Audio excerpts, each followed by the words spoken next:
Hello and welcome back to our online course. My name is Bart. And I'm David. Hello Still again. no change there. We like some consistency. Yeah. And we just had in a world of change. Yeah.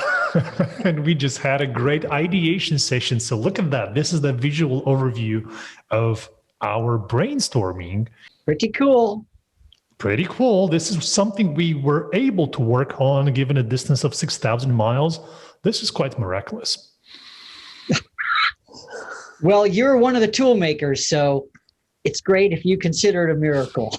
I love the experience, because sometimes we can hear those voices saying, oh no, ideation at a distance, that's very hard or even impossible. Yeah, how do we do that? Right. Yeah. So I wanted to show this before we play back the recording of how this conversation unfolded. Shall we do it now, David? Let's do it. Yeah, there's a lot of things that people may not realize about ideation because it can be really fun and natural, and we just launch into it. But we're here to help enhance that kind of a process for everyone. Yeah, so let's show the dance. Let's show how we went through the process of ideation together at a distance of 6,000 miles. David, this is so exciting to ideate about ideation, to brainstorm about brainstorming. So let's get it started, shall we? Yes. I just want to flood all these little insights, but we're going to do it. So let's just do it. Let's engage in this. Let's engage in this dance, which great ideation is fundamentally. Yeah, the dance. So here on the screen, we now see the model that we started with when we were explaining why digital visual literacy, this is what we used, right? And idea contribution was one of the situations, now just one in the crown of the tree. We were speaking about the benefits of collaboration, the benefits of engagement. So why don't we engage? Why don't we collaborate at a distance now to show how this actually works? Or how it works best, ideally. I mean, we want people to maximize this kind of time together. Yeah. Mm-hmm. Yeah, absolutely. And there are two things that it's good to mention before we start is that this collaboration here, it's all about the dynamics of sourcing idea. It's the dance, right? The way we collaborate, and that's what we want to show you. And the engagement here is very much related to that. It's how you express the idea, how you provide those ideas, how you can free sketch those ideas without any limits of the format of the form of expression. Amen. Yes. Where's our dancers? Where's our dancers? Here are our dancers. Yeah. Okay.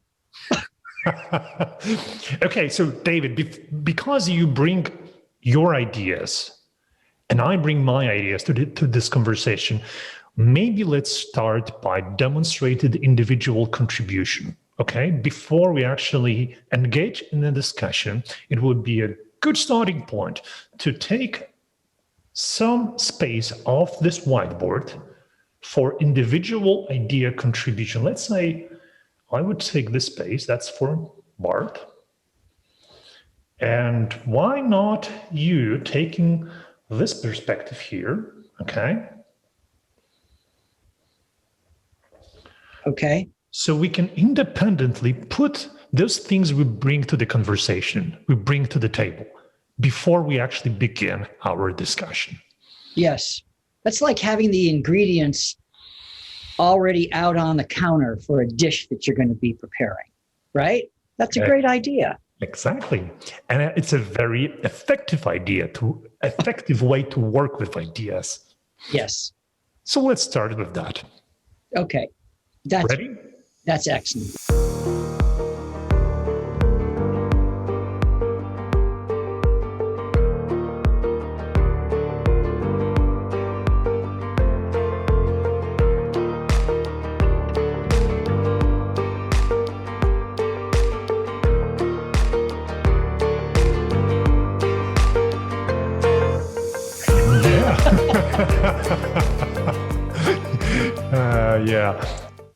Yeah. Maybe as an underlying idea about ideation is this one down here that says find a winning extra structure. Because we're talking about supercharging, right? Uh-huh. And that means really boosting or lifting the basic things that people know and already bring to this process. Mm-hmm. So I would say that if you are a facilitator or a leader or a manager or somebody who's calling a meeting, or you're just a really committed participant, look for and maybe agree ahead of time about something that people can do to prepare themselves for this session, right? Maybe a little bit of research or reading through some examples, anything where you can build some anticipation and maybe build a shared context, going back to that word, for just being able to put more into it, right? It's going to make it a little bit, it's like setting a table. When you invite guests over, it makes the experience of eating all the better when they walk into a room and the table's fully set with flowers on the table. And, it's just that element of preparation.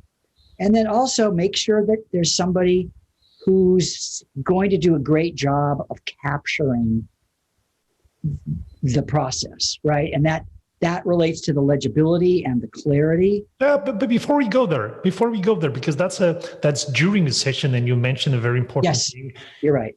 To begin with the preparation. And for me, it's similar to the point I stressed here. Make the board accessible at all times, because, with technologies of today, the board is not a flip chart that stays there in the room. It's something that can be accessible ahead of the meeting. It's something that can be used for preparation.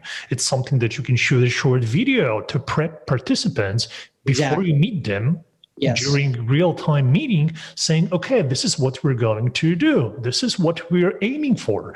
So making the board a full use of this technology to open this space for ideation before the meeting takes place, it's something that I think is very useful in this preparation, as in your picture here, and something that is also super helpful to get to reflect on the things that we ideated about. That is after the session ends. So that's here. Would you agree? Totally. Yep. That's the idea, is give people that sort of end to end. How can this be as good as possible? Yeah. We like to think about meetings in a way of, video calls. They begin and they end. And they exist only during the meeting. The space exists only during the meeting. Here, that's a different concept. The space exists before the ideation session and also lasts long after it ends. Absolutely. We always want to be aware of, well, what's the next step, right? What happens to and with these ideas? That's just what good meeting facilitation and execution is all about. So we want to pay attention to that here as well. Yeah, okay. So this is a good point to make, and I'll take it now, put it closer to our tree. Let's focus on the remaining ones. And so you started to mention the importance of facilitation, right? Yes, which is to make successful outcomes easier and more predictable, right? That's what great facilitation is. Mm-hmm. Getting everybody to contribute and participate, and in doing so, to not restrict the flow of ideas, right? I mean, you said that at the very beginning as one of the basic things is we don't want to stop the production of great ideas. And so one of my guidelines to that and getting that total participation, which is this one right here, is explain to people up front that we're going to have some criteria, but we don't want people to get into judging the ideas. And that's sort of standard brainstorming thing, right? Mm-hmm. There's no restriction of ideas because it's the quantity of ideas to move through and to later select. So it's Right. all about allowing and encouraging and inspiring and sparking. So this blends well with the rule that I listed here. The quantity is the king, right?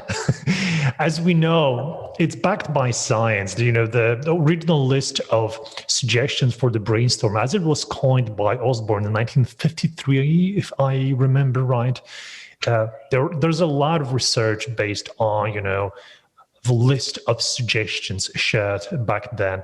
And this one is fully reliable. You can rest assured that it's the only evidence, is the most firm evidence-based rule from that list. So the quantity is actually very important. There are no bad ideas during ideation. So as you mentioned here, no judgment on initial stage of providing those ideas. Right. And so maybe what we ought to point out is that the first thing that people tend to do once you start drawing on a board, whether they say this or not, they start judging the quality of your handwriting and your drawing. And because drawing is really important, because it shows a willingness to risk, Uh-huh. We got to be willing to not be perfect at that. Yep. Because the minimum kind of drawing is still going to be recognized as representing something or other, right? I mean, I've used the most minimal, this can be represented as a person, right? Yeah. Or a star person, like that. Or even, a face can be representative of a person. We can all do that. There's nobody who can't do that. And our brains, our power of visualization will instantly recognize that as a representation of a person. So what you're saying is not the quality that matters, right? It's the representation itself. A spontaneous, ad hoc, just-in-time representation that matters. Yes, because everybody appreciates that. When you're at the board, whatever kind of board you're at, and you do that, your viewers will see that as intended, and they'll appreciate the fact that you're attempting to bring that kind of life into the conversation.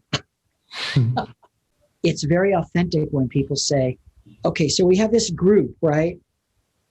And each of us represents, as soon as you do the two eyes and the smile, I mean, look, it's so crude, right? But we know it is, we represent it as, oh, that's a group of people. Yeah. And there's actually research done for proving that crude representation actually invite people to contribute more because they look unfinished. They're kind of like sitting there waiting to be polished and improved, and Correct. That's what triggers people to contribute more. Interesting, huh? So yes, so that's the suggestion is great finding. Yes. Yeah. So the suggestion is draw imperfectly. Don't worry about your skills. You're not here to do art, right? You're here to get your picture that you have in your mind and represent it to the board as crude as possible. Just get it off your head and put it to the board. Right. And so I'll bring in this one right here, because when we're making anything as visual as possible, our eyes delight in color, in icons, in shapes, in variation, and in movement. Okay? Uh-huh. We want movement. That's what our eyes love. Our eyes love movement. That's what any good visual offers. Yeah. To that visual brain. So it doesn't have to be a perfect looking thing. As long as you've got any of these elements, it's going to be more visual. Yeah. Mm-hmm. Plus, it's fun. I mean, it's fun to represent things that way. I mean, yes. we were stuck with technology that was always pixel perfect. You think of the bullet point list.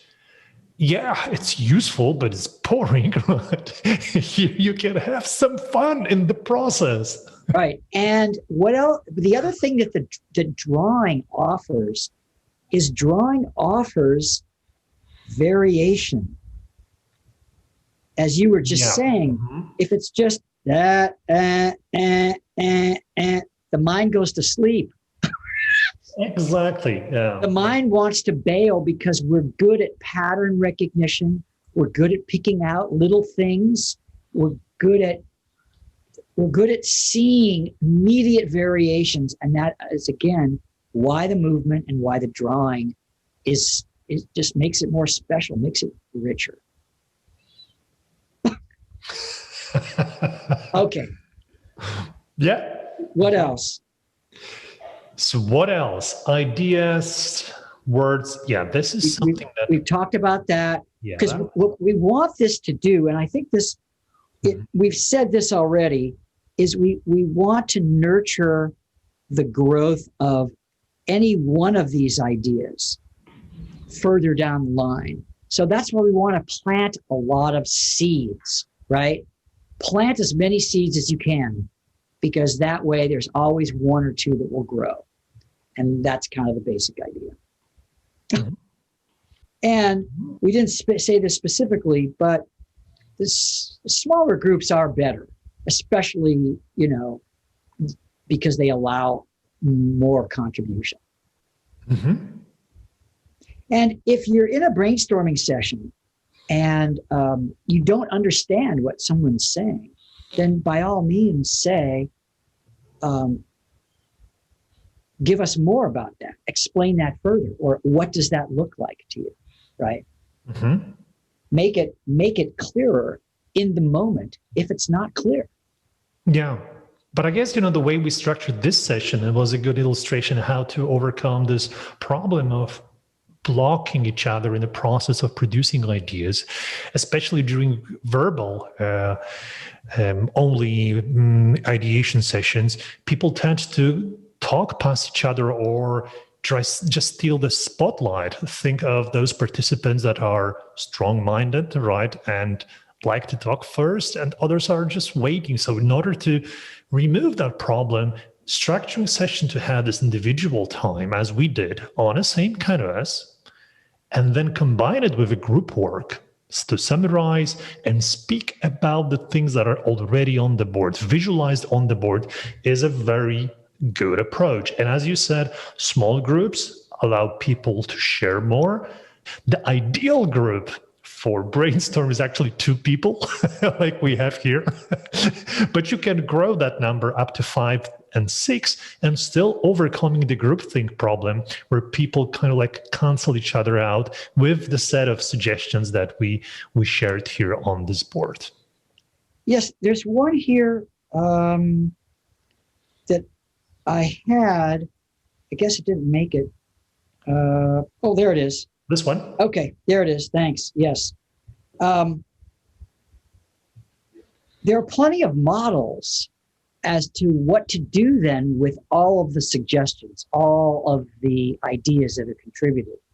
And so we'll put a list of those models in our supplemental piece as well, because that next step, what you do with those ideas, how you might categorize them or analyze them or look at their common elements and so forth, that's really important to know about as well.